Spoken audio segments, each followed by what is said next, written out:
Well, my name is Amalia, and I'm writing a book called The Fall of Dalajiel, which is about the dialectic of the sacred and profane, but the vehicle is a tale of high adventure, espionage, and murder most foul. A science fiction novel, you could say, although it has none of the hallmarks of science fiction as far as the narrative goes. The science fiction element is that there is a naturally occurring antibiotic that people have access to.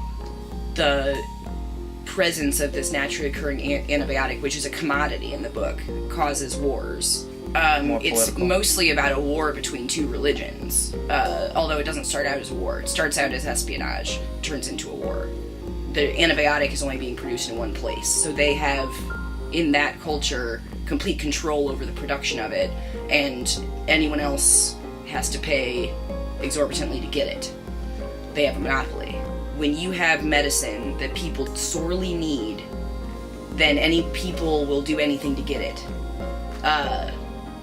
And if that is put economic pressures on or go to war over, that's true in our world as well as theirs. People need medicine. So if a culture has a monopoly on the type of medicine, then the other people will do anything to get that medicine. If anything, it's social critique, and one of the things that I was interested in doing with the book is showing how, beyond control of the characters, the people who are the poorest segment of society are continually exploited by those at the top. I guess I would say the moral is that life isn't fair. One of those cultures has a caste system similar to modern-day India, where there are castes within the society, some of which are more prestigious than others. So that has a parallel to the real world, because most cultures have social stratification that is somewhat economic in basis. So the main character is named Burabai, and he is sort of like, if you can imagine the CIA, he is an agent in an organization that is not unlike the CIA. And his job is to go and steal the technology to make the drug that everyone needs so badly. For the Empire, who is not the culture who has the drug. Mousefoot, who is his best friend, is a thief and smuggler who he takes along with him on the mission. There's also the leader of the Empire, the ruler, who is the Empress, and between Mousefoot and the Empress is the dialectic of the sacred and profane.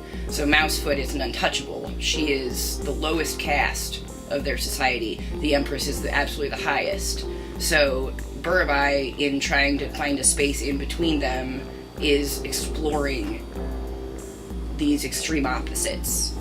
And much of the book is about him trying to choose between these two things that, in his mind, are opposites.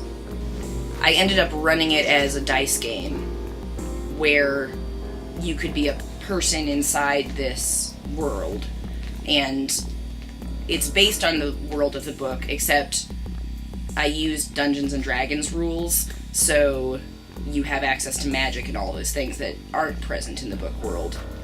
The thing that the game does for me is that hearing other people talk about the subject matter gives me ideas about the way characters would talk about the subject matter of the book.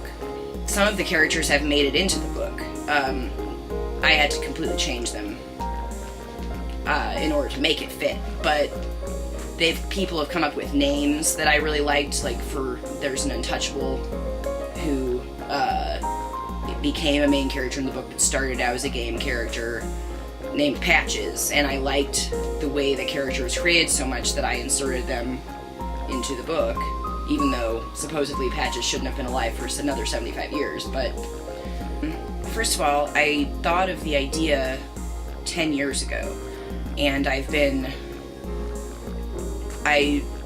thinking about the idea for a decade. I started writing it multiple times and then threw away everything I'd written over and over again. It wasn't until last year that I actually was happy with anything I wrote. So the idea had a lot of time to form before I was able to ever put pen to paper. Or type on the computer, actually. But it's a lot of hours. I tend to work in the middle of the night.